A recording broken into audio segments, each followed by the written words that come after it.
I'm from Next Best Picture.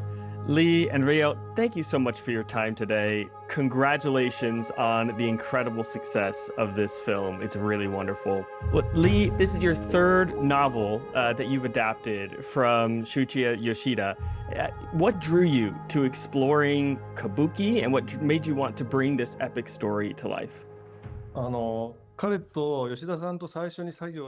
with Mr. Yoshida on Villain, and at that time I had this idea that I really wanted to work with the onnagata, the kabuki actors who play women, and I felt that they were very beautiful and at the same time somehow have this grotesque aspect, and I wanted to tell the story of onnagata actor's life. And so I shared this with Mr. Yoshida about 15 years ago, many years ago, and so he spent all that time, not all that time, but a long time developing before he got to work on this book and wrote this fantastic book.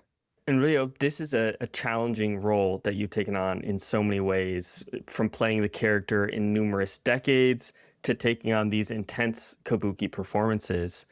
I understand you had some pretty intense training leading up to the film. Where did you get started with this training? So in training for kabuki, I spent about a year and a half studying, training the actual kabuki movements. First, it was about 3 to 4 months of just doing suriashi, which is the walking technique of kabuki. And that was just to kind of start to create the body memory of that.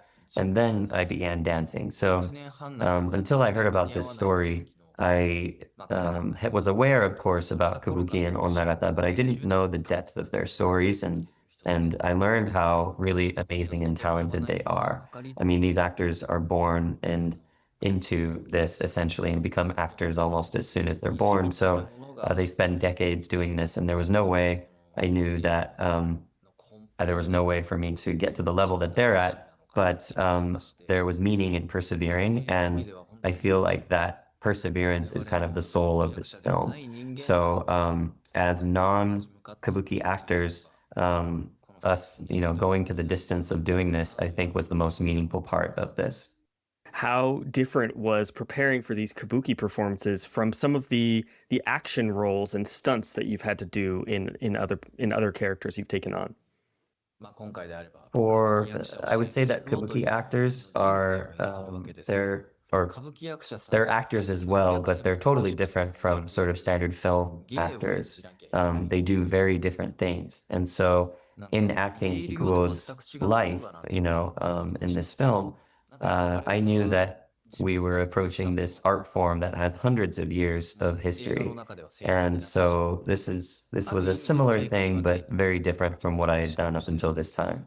Up until now, whatever I did as an actor for a film was the correct thing because that was the version that we were creating. But when it comes to kabuki, it has this tradition of hundreds of years. So there is already a correct way that we are trying to match. And so there's a lot more commitment involved with actual kabuki actors, I think, than standard film actors. So that was one of the things that also made this film a little unique and difficult as well.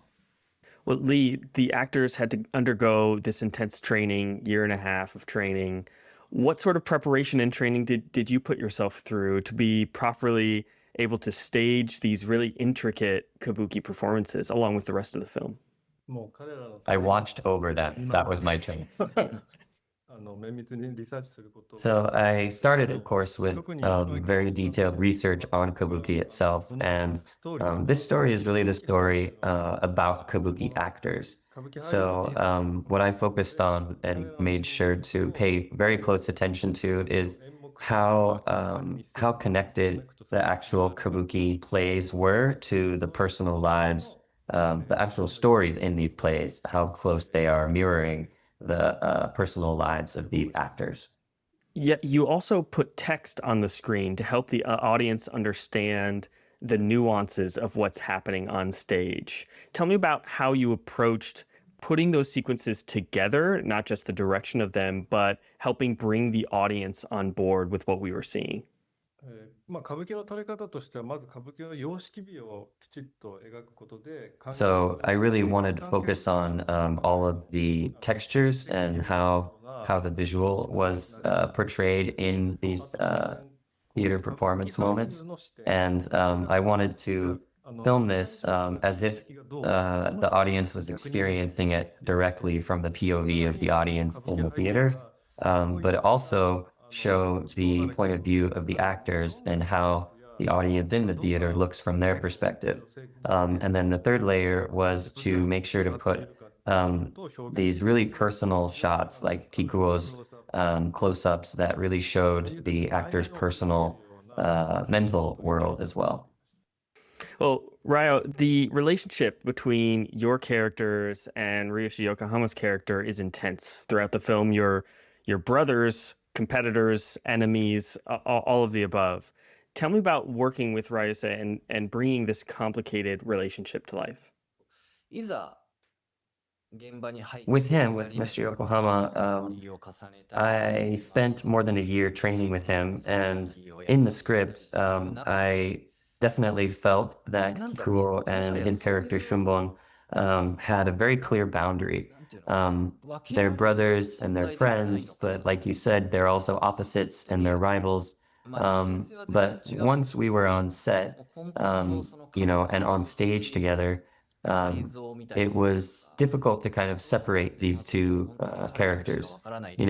Humanly, they're actually pretty similar, but they're also very different in some ways. So the play at the end, the Sonezaki, I think they really entered a world that only they could see.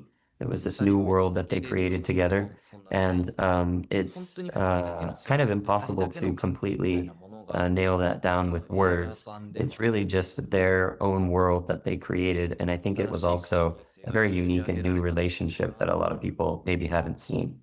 It's really effective. It is wonderful to see. Well, one final question for you before we wrap up. The success of the film is so stunning. One of the highest grossing films in Japan, and now it's been selected to represent Japan at the Oscars. For a film that honors a uniquely Japanese art form in this way, what does it mean for both of you to represent Japan in this way? So I'm extremely grateful that this is the current situation. I've learned the depth of kabuki, and I hope audiences can also rediscover the depth of these beautiful Japanese traditions.